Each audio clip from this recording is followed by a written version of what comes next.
تم سب بچے بیٹھے ہو، والدین کو اپنی جنت بنا لو، ماں باپ کو اپنی جنت بنا لو، ان کی دعا لے لو۔ میرے نبی نے فرمایا کاش میری ماں زندہ ہوتی۔ ماں کا خاص طور پر منشن کیا، میری ماں کیوں کہ باپ کو تو دیکھا ہی نہیں اور ماں کو دیکھا ہے 6 سال۔ میری ماں زندہ ہوتی اور میں عشاء کی نماز کے مصلی پہ کھڑا ہوتا اور میرے گھر سے میری ماں کہتی محمد، تو میں ماں کے لیے نماز توڑ دیتا۔ میرا نبی کہہ رہا ہے۔ اور جب آپ حج پہ تشریف لے گئے اور ابوا کے میدان سے گزرے جہاں میرے نبی کی والدہ کا انتقال ہوا تھا، اس بات کو 57 سال گزر چکے ہیں۔ 6 برس کی عمر میں مدینہ سے نکلے 3 افراد، میرے نبی کی ماں، میرے نبی کے والد کی باندی ام ایمن، وہ بھی ماں ہیں، انہوں نے بھی دودھ پلایا تھا میرے نبی کو۔ 2 مائیں ہیں، ایک دودھ پلانے والی، ایک پیدا کرنے والی، اور ایک میرے نبی ہیں۔ جب ابوا کے پہاڑوں میں پہنچے تو اچانک ہارٹ اٹیک سے حضرت آمنہ 25 سال کی عمر میں انتقال فرما گئیں، اور میرے نبی نے اتنا اس کا غم لیا۔ 6 سال کا بچہ، میں سن 2000 میں وہاں گیا تھا، میرے آنسوں نہیں رکنے کو آ رہے تھے کہ کہاں میرے نبی کی ماں کو اللہ نے اٹھایا، نہ کوئی آسرا، نہ کوئی سہارا، نہ کوئی رشتہ، نہ کوئی جھولی، نہ کوئی چھاؤں، ایسے تنہا یتیم کر دی۔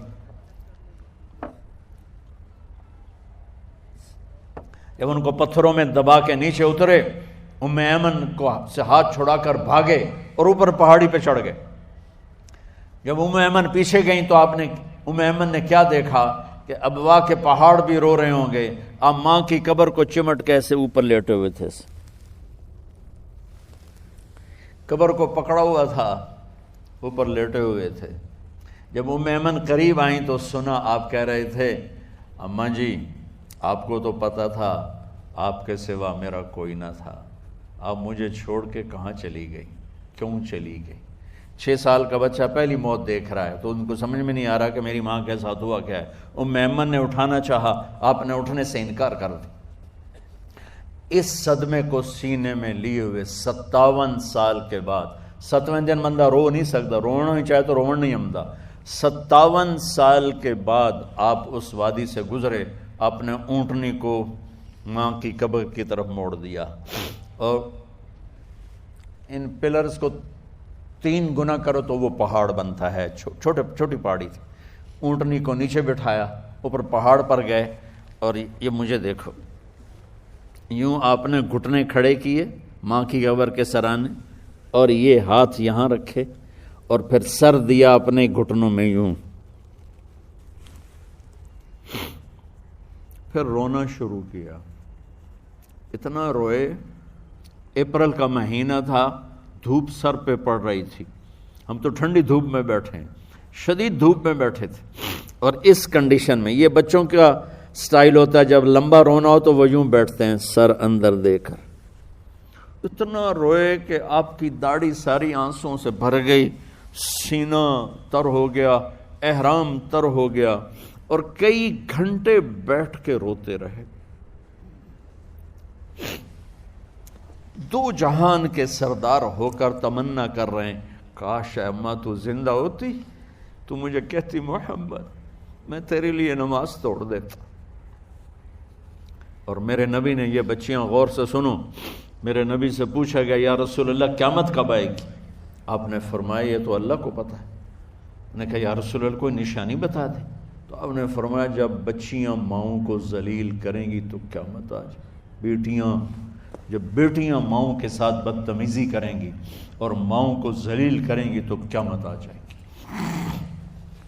ایک ماں بیٹی کو میں بھول نہیں سکتا، ماں کے موٹے موٹے آنسو گر رہے تھے، اور بیٹی ماں سے کہہ رہی تھی بھوک نہیں، ہماری اپنی پنجابی زبان، بھوک نہیں، اوئے ہوئے ہوئے ہوئے، یہ تو ہم نوکر کو کہتے ہوئے ڈرتے ہیں، وہ ماں سے کہہ رہی تھی بھوک نہیں، یعنی بکواس نہ کر، رو آگے چپ، صرف آنسو اس کے گر رہے تھے ایسے۔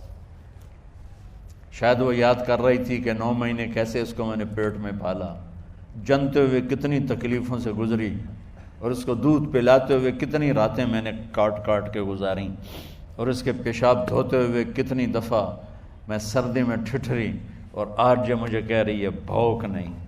اس لیے میرے نبی نے فرمایا جس نے ماں باپ کو دکھ دیا، سنو غور سے بچوں سارے سنو، جس نے ماں باپ کو دکھ دیا اس پہ اللہ کی لعنت، اس پہ فرشتوں کی لعنت، اس پہ زمین آسمان کی لعنت، نہ ان کی نماز قبول ہے، نہ روزہ قبول ہے، نہ صدقہ قبول ہے۔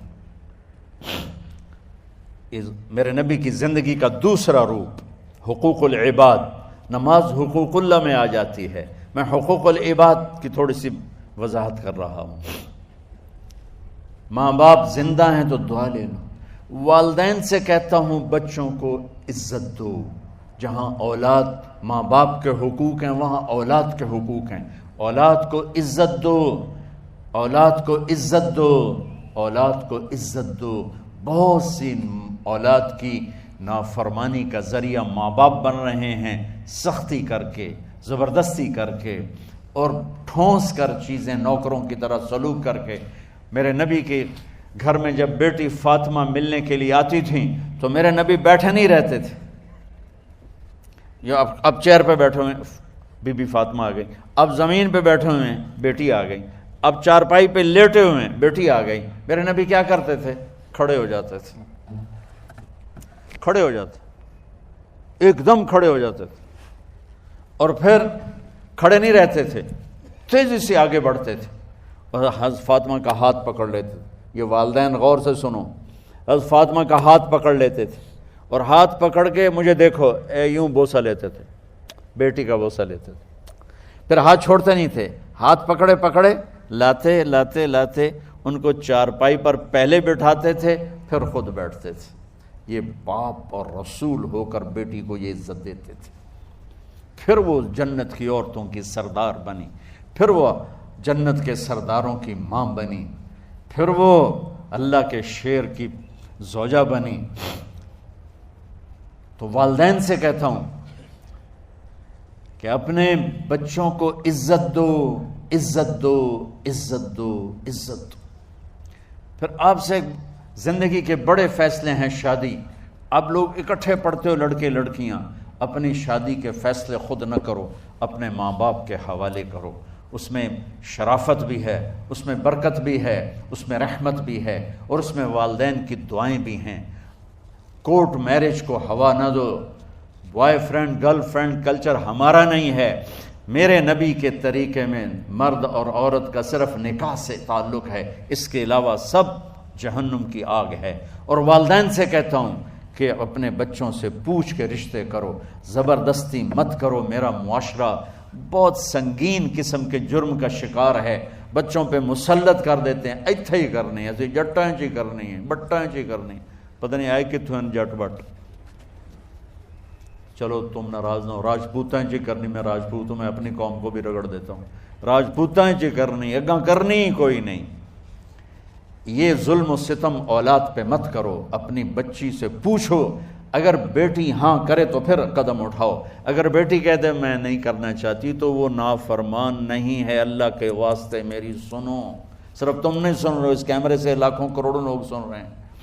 اگر بیٹا یوں کہہ دے کہ ابا میں نے یہاں شادی نہیں کرنی، میرا جی نہیں چاہتا ہے، تو وہ بیٹا نافرمان نہیں ہے، فرما بردار ہے، اس نے شریعت کا حق استعمال کیا ہے۔ اب ایسا ظلم مت کرو کہ نہیں اتھے ہی کرنی ہے، اتھے گھروں نکل جا۔ زندگی تم نے تو نہیں گزارنی، زندگی تو بچے نے گزارنی۔ میں قربان جاؤں، ایک حدیث سنو پہلے پھر اگلی بات سناتا ہوں۔ ما تزوجت وما زوجت الا بوحی من السماء نزل به جبریل۔ لوگو سنو، میں نے جہاں شادی کی، میں نے جہاں بیٹی کی شادی کی، پہلے آسمان سے جبریل فرشتہ اللہ کا حکم لے کر آیا، پھر میں نے قدم اٹھایا۔ سمجھ گئے میری یہ بات؟ سمجھ گئے سارے؟ اب اگلی سنو۔ حضرت علی فاطمہ کا رشتہ لینے آ گئے اور جبریل ان سے پہلے آ گئے کہ یا رسول اللہ فاطمہ علی کے لیے ہے۔ باپ محمد مصطفیٰ جیسا ہے، رشتہ مانگنے والا علی جیسا ہے، اور بیٹی فاطمہ جیسی ہے۔ اور آپ پوچھتے ہیں علی کیسے آئے؟ وہ شرم کی وجہ سے کچھ کہہ نہ سکے، چپ۔ آپ کو تو پتا تھا، آپ نے فرمایا فاطمہ کے رشتے کے لیے آئے ہو؟ کہا جی۔ تو جبریل تنال بیٹھا ہوا ہے کہ یا رسول اللہ اتھے ہی کرنا ہے۔ آپ نے ہاں نہیں کی، آپ نے کہا انشاءاللہ، اور یہ کہہ کر اٹھ گئے۔ انشاءاللہ نبی کا ہاں ہی ہوتا ہے، لیکن جبریل کے آنے کے باوجود اور اللہ کے کہنے کے باوجود میرے نبی کو بھی پتہ ہے کہ یہ رشتہ یہاں کاتب تقدیر نے لکھ دیا ہے، لیکن امت کو سبق سکھانے کے لیے آپ گھر تشریف لے گئے۔ بیٹی فاطمہ کہ جی یا رسول اللہ، کہا علی کا رشتہ آیا ہے، میں ہاں کر دوں؟ سبحان اللہ۔ میں اپنے دیہاتی بچیوں پہ مجھے رونا آ گیا کہ جنہیں پتہ ہی نہیں ہوتا سانو کہیں نال بندے پہ جانور ہے یا انسان ہے۔ علی جیسا داماد، چلو علی کو چھوڑو، فاطمہ کو چھوڑو، جبریل آیا بیٹھا ہے، جبریل آیا بیٹھا ہے۔ اس کے بعد فاطمہ سے پوچھنے کی کیا بات ہے؟ جبریل آ کر کہہ رہا یا رسول اللہ، اللہ کہہ رہا ہے فاطمہ علی کے لیے ہے اور علی فاطمہ کے لیے ہے، اور پھر آپ کہتے ہیں بیٹی فاطمہ ہاں کر دو۔ ہماری تو آج کی بیٹیاں انکار نہیں کرتی، چپ کر کے گاں ماش طرح بن چھڑ دن کلے نال۔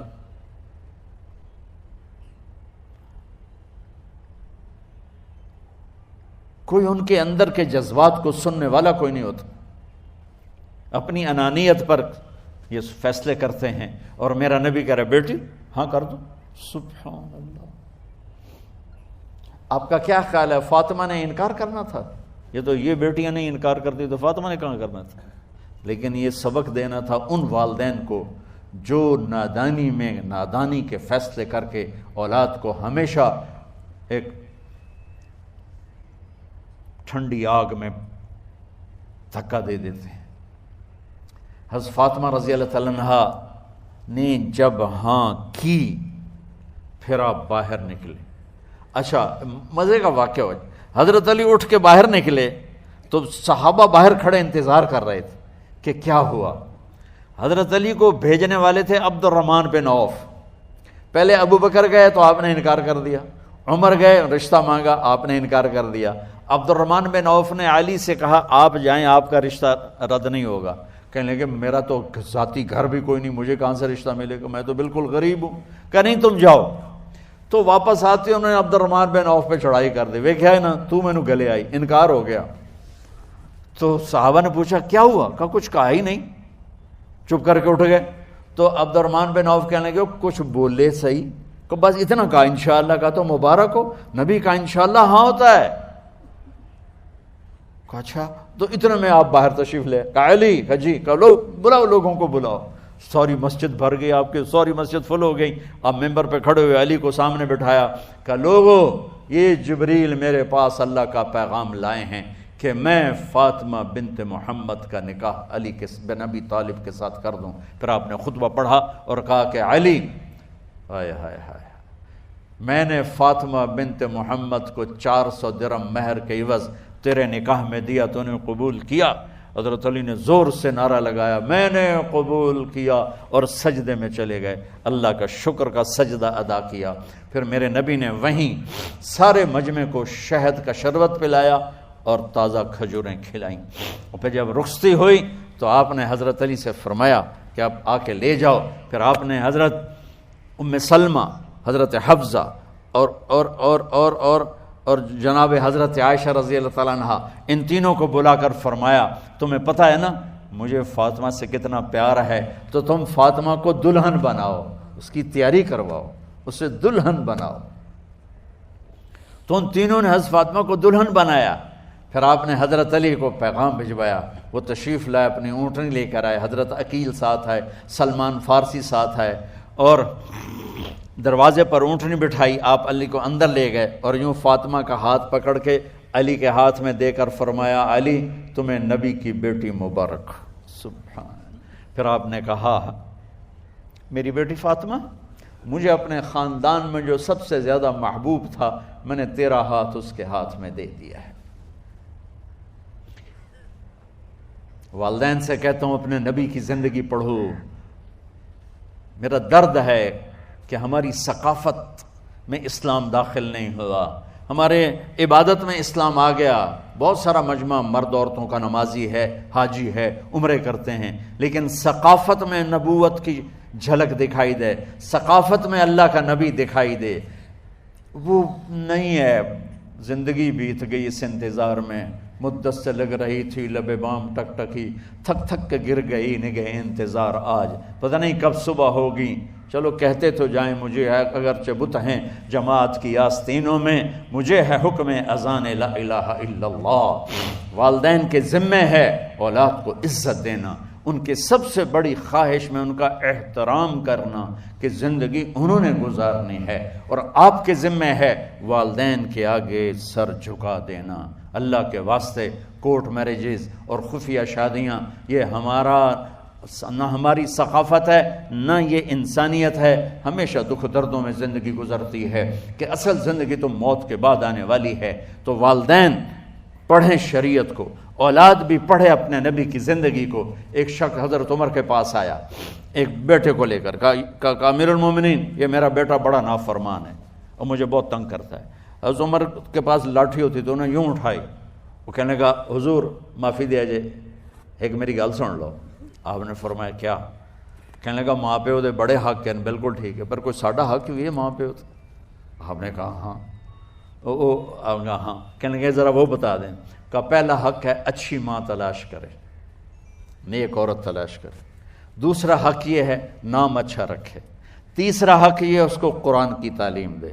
کہا جی پھر سن لو حضرت جی، میرے پیو کو پوچھو اس حبشی عورت نال شادی کر کے مینوں حبشی ماں دیتی، انہوں کوئی عرب ماں ہی نہیں لتی، میرا پہلا حق اس مارا ہے۔ دوسرا سن لو، اس نے میرا نام جولان رکھا ہے، جولان گندگی کے کیڑے کو کہتے کہ اس نے میرا نام جولان رکھا ہے۔ اور تری سن لو، اس آج تے مینوں قرآن دی شکل نہیں وکھائی، حضرت عمر ہوئی سوٹا وہ دے سر تے پھیر دے کہ پہلے تیری مالش کراں پھر ایدی کر سکتے۔ تو آج کے والدین بھی اپنی اولاد کے بارے میں بہت بہت بہت غافل ہیں، اور اولاد کا بھی حال یہی ہے، چونکہ ماں کیا ہے، باپ کیا ہے، اولاد کیا ہے، یہ شریعت، یہ قرآن بتاتا ہے، یہ میرے نبی کی زندگی بتاتی ہے۔